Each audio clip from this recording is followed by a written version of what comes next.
আসসালামু আলাইকুম। Hello everyone. আজকে আমরা আছি বগুড়া দুগ্ধবতী খামারে। তো দেখতে পাচ্ছেন সব বন্ধুরা আমরা এখানে। এখানে মূলত এই দুগ্ধবতী খামারে জাত উন্নয়ন করা হয় এবং উন্নত মানের বুল তৈরি করা হয়। এই বুলগুলো পরবর্তীতে বগুড়া থেকে ঢাকা যে সাভারে ডেইরি খামার আছে এখানে ওই বুলগুলো সরবরাহ করা হয়। তো দেখতেই পাচ্ছেন এখানে মেশিন, ঘাস কাটা মেশিন। তো এইগুলো গরুকে মূলত ঘাসই বেশি দেওয়া হয়। দেখতে পাচ্ছেন চপার মেশিন। এই মেশিনের মাধ্যমে ঘাস এভাবে কাটা হয়। কেটে গরুকে খাওয়ানো হয়। এখানে ২ টা মেশিন আছে। এই মেশিনের মধ্যে এই ঘাসগুলো হচ্ছে স্মার্ট নেপিয়ার এবং পাচ্চং ঘাস। তো স্মার্ট নেপিয়ার ঘাস খুব কমই আছে। এখানে বর্তমানে এখন পাচ্চং ঘাস আছে। আর এখানে একটা বড় মেশিন, এখানে একটা ছোট মেশিন, মোট ২ টা মেশিন। তো ২ টা দিয়ে কাটা হয়।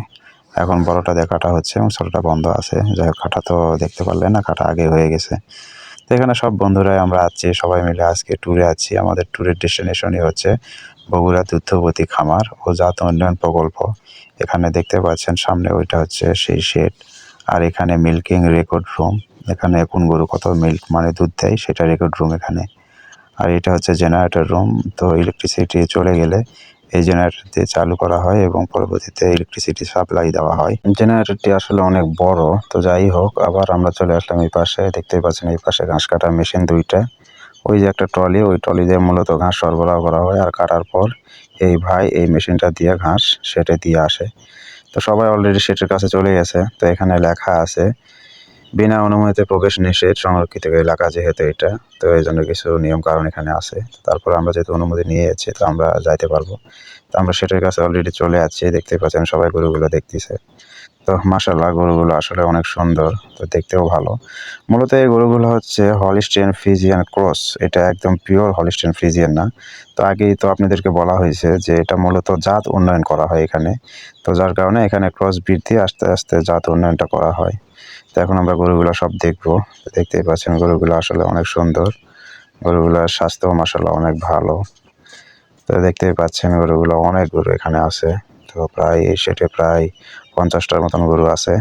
তো দেখেন গরুগুলো আসলে অনেক সুন্দর। তো এখানে এরাও সব ভিডিও করতেছে, ছবি তুলতেছে, যে যার মতন ব্যস্ত।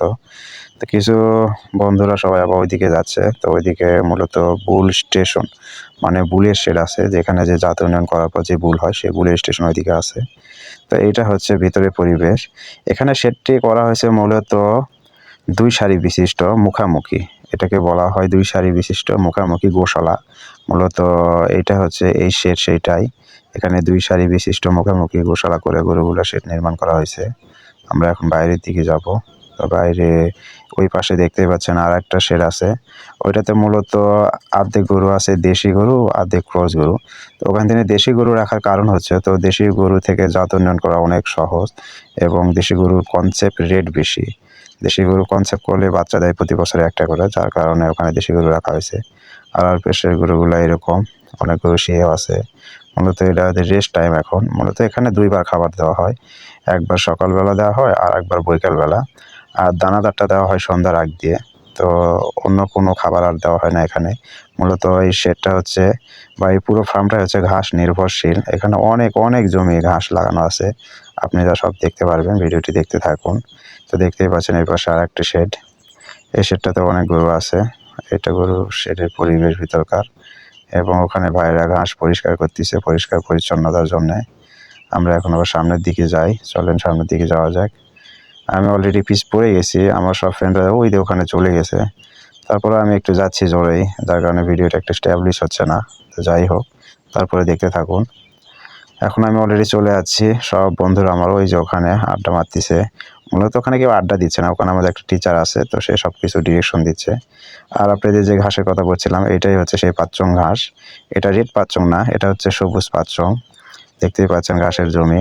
এটা পুরোটাই ঘাসের জমি। এই পাশে ঘাসগুলো কাটা হয়েছে আর ওই পাশে ঘাস এখনো কাটা হয় নাই। আমরা এখন আবার সে সামনের দিকে যাব। এখানে একটা গেট আছে, যেহেতু বললাম যে বুল স্টেশন। সামনে ওইতে পাকা ওইটাই হচ্ছে মূলত বুল স্টেশন। তো আমি চলে আসলাম আমার স্যারের কাছে। তো আমার এক ভাই এখানে ভিডিও এবং ছবি তোলায় ব্যস্ত। তো স্যার এখানে আমাদেরকে মূলত এখানকার যে কার্যক্রম এবং এখানকার যে সিস্টেম, এখানে কি করা হয় না হয় এভরিথিং সব বিষয় আমাদেরকে বুঝিয়ে বুঝিয়ে বলতেছে। আর এটাই হচ্ছে চারপাশে একটা ভিউ নিলাম, সুন্দর পরিবেশ, এখানে ঘাসের জমি। এই ভাইটা আবার সেলফি নিয়ে ব্যস্ত। তো এইটাই হচ্ছে আমাদের সে মূলত স্যার, যিনি আমাদেরকে সবকিছু ডিরেকশন দিয়ে দেখাই দিচ্ছে এবং বলতেছে।